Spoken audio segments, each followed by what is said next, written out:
She is capturing history with her camera. Pictures of protests here in Portland, night after night. Good Tuesday evening. Thanks for joining us. I'm Ashley Korsland. Welcome to The Good Stuff. So a photo she took of Blazers star Damian Lillard is what led us right to Mariah Harris. And tonight, our Catherine Cook shares more of her powerful images. Can I get a picture of your sign? They say a picture is worth 1,000 words. Thank you. Honestly, right now, pictures are worth 1,000,000 words. Just look through Mariah Harris's lens. I capture the strength and the pain and the love and everything that they're feeling. They are the people who, for days, have gathered in Portland's parks, streets, and on bridges to say Black Lives Matter and demand social justice. People who have gotten out of their wheelchairs to lay on the ground, like there's certain things that people are doing, and it's just like, wow, I cannot believe you're doing that for the cause, and I just want to be able to capture that. For Mariah, photography has long been an artistic outlet that blossomed into a side job. She started Moments by Mariah and captures a lot of family life milestones. She never imagined capturing a historical one. A lot of history has not ever been told through our eye or our lens, and to be able to capture that as a Black woman and show it my people, I feel honored to do so. Mariah posts her photos on Instagram and loves when people find meaning in them. In this picture, the crowd is singing happy birthday to Breonna Taylor, a Black woman killed by Louisville police officers. Mariah spoke with the woman in the center of the photo. She said she's never felt so much pain and love in the same moment. And the tears in her eyes just spoke to me. Even though I couldn't see her whole face, you can just read it as she's holding her phone. And I cry every single time I see the image. Like it got to my heart. The kind of images she hopes will transport people back to this place, both now, this movement, it's powerful, and in years to come. Very powerful images there. So if you'd like to see more of Mariah's work, you can head to our website, kgw.com. And like Mariah, this next story, this man goes to protests as well every night. He's leading his own cleanup crew free of charge. Cheeto Mariah calls it Project Floyd. After going to a protest, he noticed all the trash left behind. Its chief concern is to address the trash left behind by protesters and rally goers, because oftentimes, on the march to history, you'll sometimes forget about your environment and the trash that you leave behind. Cheeto gets help some nights from volunteers and gets donations of cash and cleaning supplies. He says some police officers have also thanked him. So our thanks to his friend Madison Reed for letting us know about all the good that Cheeto's doing. Well, this next story has a lot of you talking and having conversation on our KGW Facebook page. Your messages of overwhelming support for the owner of Goldie's Barbecue in Vancouver. Devin Haskins explains why he's getting so much attention. The COVID-19 pandemic has hit businesses pretty hard. Not everyone has been as lucky as Goldie's Barbecue in Northeast Vancouver. When it shut down, in fact, our business got busier. We got busier. In fact, his business has been so good. Last week we had to shut down early and we didn't open Saturday because we didn't have enough food. Charles Bibbins has owned the restaurant for the last 17 years. The support for his business goes beyond what's on the menu. It also may have to do with what's on the windows out front. I'm a retired Marine Corps, so I support, all sides here. I have fought for my country so people can protest and have a purpose. And I also support law enforcement, in the military, clearly. So when I found out that he was on the news, I thought I'd come down here and check it out and support this business. The support for law enforcement was painted months ago around Christmas time.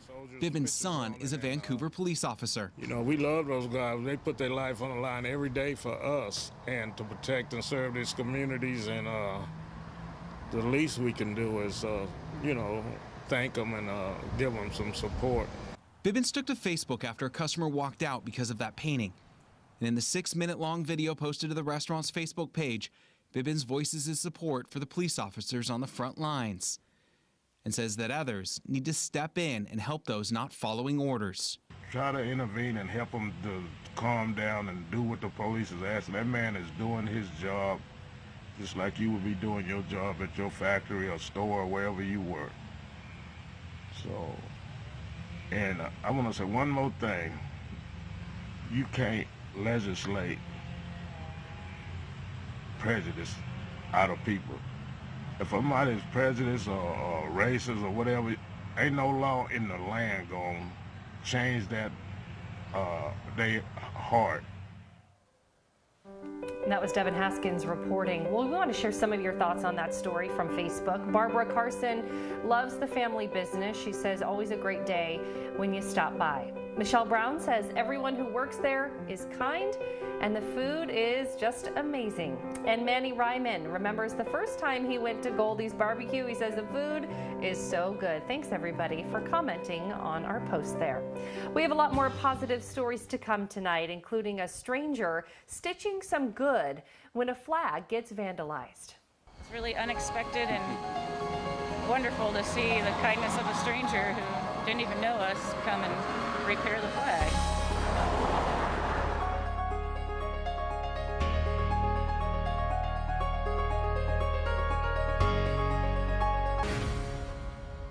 Well, a good deed in Southeast Portland restored a piece of pride outside of a business. Our John Goodwin explains that all it took was a needle and thread. We're open Wednesday through Sunday for takeout, beer and food. Help us keep the lights on. It's hard to pick a favorite. I know. It's all delicious. Linda and Jesse Powers-Taylor own Misdemeanor Meadows in Southeast. Normally, when we're open for real, we offer free live music. The neighborhood spot prides itself on inclusion and togetherness. To me, it's just a symbol of unity, and we should all be together. All of the colors get along on the flag just fine, just like we all should in real life.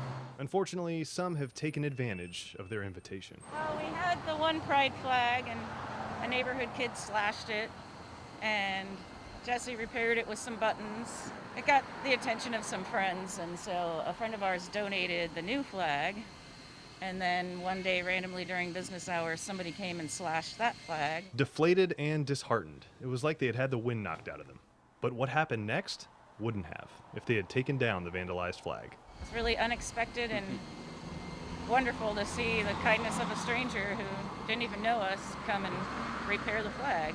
I know he lives in the neighborhood, and he just mentioned that he's really glad that we're here. Jesse did speak to the man, but didn't catch his name. They're just happy a neighbor is as proud as they are to be part of the fabric of their community. There is a lot going on right now, and we're here to provide a safe space for everyone, and we're an all-inclusive place to be, and we will remain to do that. Well, if you didn't know, June is Pride Month, and this year, of course, celebrations are going viral. So on Sunrise Extra, we talked with the executive director of Pride Northwest to talk about all the events that are going on this weekend. We have a night at Darcel's, which is a professionally videoed effort that we did a couple of weeks ago with Poison Waters, Maria Peters Lake from Peacock in the Park, Brad from 360 Labs, and Darcel. And so that's a full professional show that we're going to have on Saturday evening. And this Sunday, Pride Northwest will live stream a recording of the 1999 Portland Pride Parade. That should be cool. That'll go from 11 a.m. to 1 p.m. You can go to portlandpride.org for all the details. Well, if you need a good laugh right now, we all do, right? So when we come back, a humorous take on life during the pandemic based on Broadway songs. And speaking of music, how about some good music from the Sanctuary Choir at Lake Grove Presbyterian Church? A virtual concert connects 100 voices. Thanks to Jade Weed, by the way, for sharing this.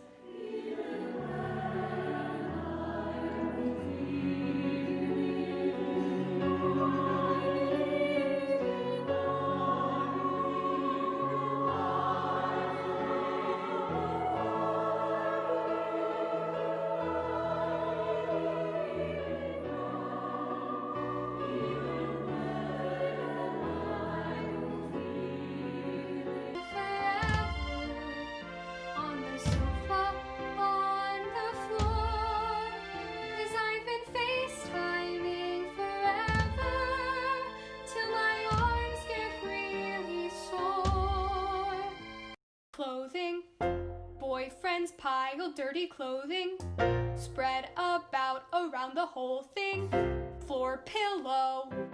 I I am not spreading around my snot. I am not spreading around my snot. Hey yo, I care for my country, I'm young, but I ain't not free. I am not spreading around my snot. Somewhere fancy outfits that I won't wear. Scratching its snow I don't wear. Jeans or bras. Somewhere tight skirts that I won't wear. Sweatshirts are all I wear. I feel gritty, oh so gritty. I feel gritty and dirty and crazed in this city where not one of us has bathed in days. What's outside? No, really, seriously, what's outside? Okay, they are clever. You got to hand it to them. So we go from those talented comedians to talented students from Portland Public Schools. You know, because of COVID-19, about 150 performances, wow, had to be canceled this year. But tonight, the show goes on. Check this out. This is a live look at a showcase of performers from some of the 78 schools in the district. This has been going on for about, an hour or so, streaming on Artslandia. Choirs, bands, and dance groups have all performed, including one from Grant High School. Back home to the place where I belong. There's nothing like it, nothing like it, nothing like it. Take me back home where the blood runs through my soul. I can't describe it, There's nothing like it, nothing like it. Well, Portland has arts programs from kindergarten through high school with more than 200 teachers getting kids ready to take the stage. Bravo to all of them. That is a cool thing to be able to watch. Well, more than a dozen Beaverton students who are involved in the arts are celebrating scholarships. Art Edwards introduces us to a dancer heading to Harvard. Ballet dancing is Ethan Meyer's passion, starting formal training when he was just 4 years old. His parents enrolled him in class at the Oregon Ballet Theater. And that's when we truly found out that, hey, this was meant for me. There was a moment when he knew he made the right choice. Watching the Oregon Ballet Theater's Nutcracker really stood out to me because it was the first ballet I'd ever seen, and just seeing the guys' massive jumps, huge turns, all that partnering, I was like, well, that is what I want to do. He's one of 17 students to earn a scholarship this year from the Beaverton Arts Foundation. He's graduating from Beaverton's Arts Communication Magnet Academy. He'll attend Harvard in the fall, although he's not sure what that will look like. I think we're going to try and do the most normal we can. And if that means, the first month virtual, all right, but, we're going to make it the best we can. The journey to this point has not always been easy. But there was a big pushback. A lot of kids didn't understand why I was into ballet. They're like, yo, come join our soccer team, come join our swim team. Why aren't you in lacrosse? Dude, join basketball, man. What's in ballet? As he got older and friends saw him perform, that changed. They see my euphoria, they see that joy that I bring to the stage, and they're like, yeah, Ethan was made for the stage. The thrill he gets while dancing has made it all worthwhile. I feel like I'm on the top of the world. I feel like my friends and I standing there together giving a one last bow, or standing at the top of the cloud looking down, and just that joy, just like the sun is on our face. He has a plan for the future. I want to create my own dance studio dedicated to at-risk youth.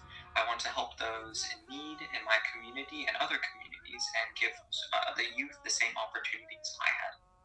He hopes to come back to the Portland area when he graduates to help inspire a passion for dance in others. Sounds like he has a lot of incredible goals ahead of him. That's wonderful.